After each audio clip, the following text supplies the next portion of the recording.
ጤናና ሰላማችሁን ፈጣሪ አብዝቶ እንዲሰጣችሁ ሁሌም የሚመኘው አወል ስሪንቃ የግብርና ፕሮግራም ነው። አወል ስሪንቃ የግብርና ፕሮግራም ሁልጊዜ ስለ ግብርና ብቻ ግንዛቤ እየፈጠረ ያለ ቋሚ የግብርና ፕሮግራም ነው። አወል ስሪንቃ የግብርና ፕሮግራም ዛሬ ይዤ የመጣሁት መረጃ በመንዝ የበግ ዝርያ ባህሪያቶች ዙሪያ ነው።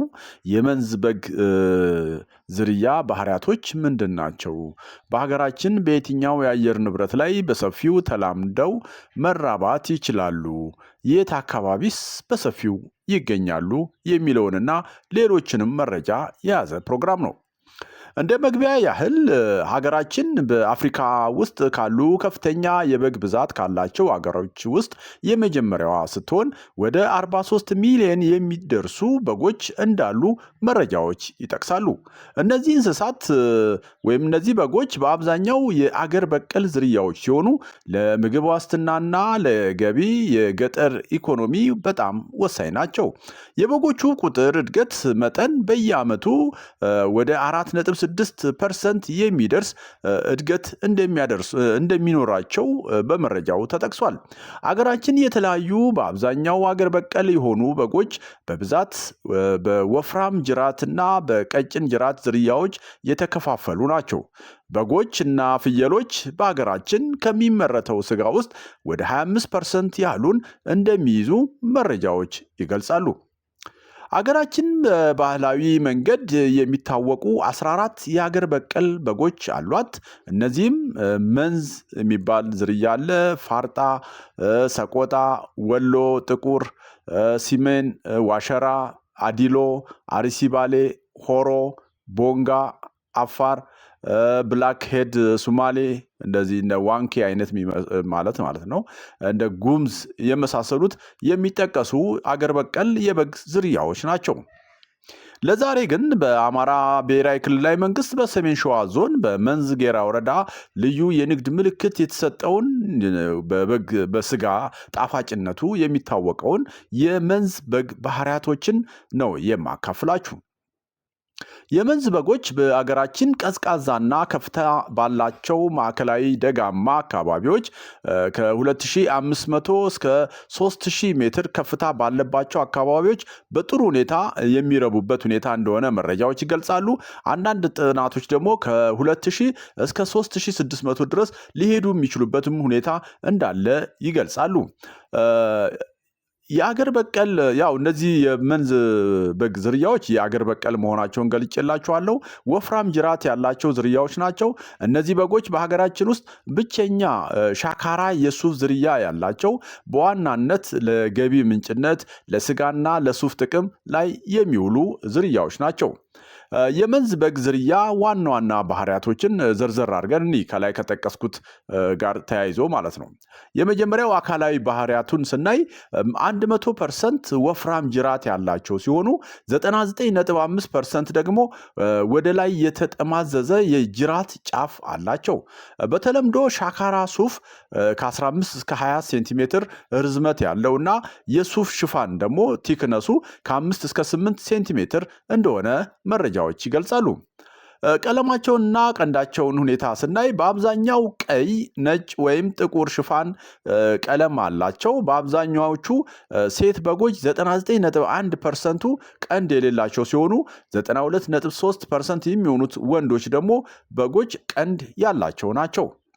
የምርት ሁኔታቸውን ስናይ በዝቅተኛ ግብዓት በድብልቅ የሰብል ከብት ስርዓት ወይም ደግሞ ሚክስድ ክሮፕ ላይቭ ስቶክ ሲስተም ውስጥ ተካተው የሚረቡ ብዙውን ጊዜ ከገብስ ጋር ነው ክሮፑ ማለት ነው እና በዛ በሚክስድ ወይም በድብልቅ የሰብል ከብት ስርዓት ውስጥ እንደ አንድ ኮምፖነንት ሆነው የሚረቡበት ሁኔታ እንደሆነ መረጃዎች ይገልጻሉ። የመላመድ ሁኔታቸውን ስናይ ቀዝቃዛው የአየር ንብረት ካለው አካባቢ ጋር በጣም የተላመዱ ናቸው። በዚህ ዝርያ ላይ በማህበረሰብ ላይ የተመሰረተ የመራቢያ ፕሮግራም የተሰራን ስራ ስናይ እንደ አውሮፓውያን አቆጣጠር በ2009 በኢካርዳ ኢልሪ ቦኩ እና በኢትዮጵያ የምርምር አጋሮች ጋር ወይም እንደ ፓርትነር ሆነው ማለት ነው የተጀመረው ይህ ፕሮግራም የአካባቢውን ማህበረሰብ ግብዓት በመጠቀም ዝርያውን በማሻሻል ላይ አተኩሮ በመንዝ አካባቢ ምርታማነትን በማሻሻል ረገድ ላሳየው ስኬት የወርቅ ሜዳሊያ አሸንፏል። የመራባት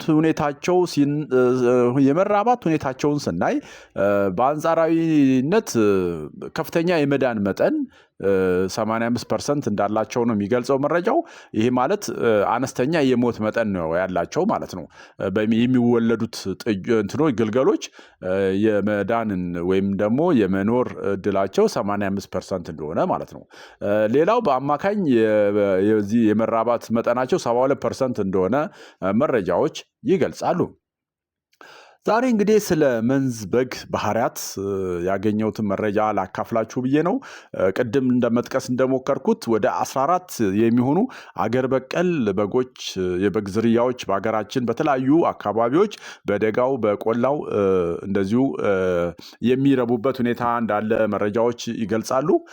ዛሬ እንግዲህ ስለ መንዝ በግ ነው። በመንዝ በግ ዙሪያ የደብረ ብርሃን ግብርና ምርምር ማዕከልም ሰፊ ስራ እንደሰራ መረጃዎች ይገልጻሉ።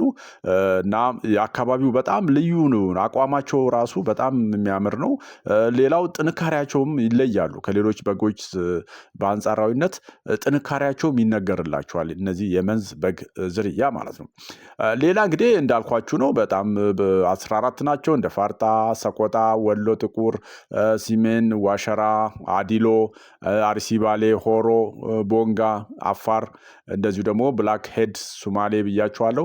እናም ወደ ቤንሻንጉል አካባቢ ደግሞ ወደ ጉምዝ የሚባል የበግ ዝርያ እንዳለም በዚህ አጋጣሚ ለማስታወስም ጭምር ነው። እንግዲህ ዛሬ ስለ መንዝ ነው። ቀጣይ ደግሞ እንደዚሁ መረጃዎችን አሰባስቤ ከነዚህ ከተጠቀሱት ውስጥ የአንዱን ዝርያ ገጽታ ወይም ባህሪ የሚላመድበትን ቦታ እንደዚሁ ይዤ እመጣለሁ። አወል ስሪንቃ የግብርና ፕሮግራም እንግዲህ እንዲህ እያለ ይቀጥላል። አንዳንድ ጥያቄ የምጠይቁት አላችሁ። በስልክ ከሚሆን በሚቀርበው ቪዲዮ ስር በኮሜንት መልክ ብታስቀምጡ የሌሎችም ጥያቄ ሊሆን የሚችልበት እድሉ ሰፊ ነውና በየትኛውም ዘርፍ በሰብሉም በእንስሳቱም እና በሌሎችም ዘርፎች የሚቀርቡትን ቪዲዮዎች ላይ ሀሳብ ካላችሁ በቀጣይ በዚህ ቢሰራልን ብላችሁ ኮሜንት ባር ላይ አስቀምጡ። እንደዚሁ ፕሮግራም ተይዞ ምላሽ ለመስጠት ያው ይሞከራል ማለት ነው። ከእናንተ የሚጠበቀው እንግዲህ በትዕግስት መጠበቅ ብቻ ነው የሚሆነው ማለት ነው። አወል ስሪንቃ የግብርና ፕሮግራም እንግዲህ የሀገራችንን የግብርና ምርትና ምርታማነት ለመጨመር የሚደረገውን ጥረት የበኩሉን አስተዋጽኦ ለማድረግ ሲል ነው በእንደዚህ አይነት መልክ እየተመጣ ያለው እና የግብርና ቤተሰቦች ያው እንግዲህ አወል ስሪንቃ ለእናንተ ተብሎ ነው የተከፈተው። በቀጣይ በሌላ ሀሳብ እመለሳለሁ። አወል ስሪንቃ የግብርና ፕሮግራም ሁልጊዜ ስለ ግብርና ብቻ ግንዛቤ ለመፍጠር ተብሎ እየቀረበ ያለ ፕሮግራም ነው። ስለሆነም ጥያቄ አስተያየት ካላችሁ በኮሜንት ስር አስቀምጡ ይላል። እንደተለመደው አወል ስሪንቃ የግብርና ፕሮግራም በመጨረሻም ለሀገራችን ሰላም ይመኛል። ቻው።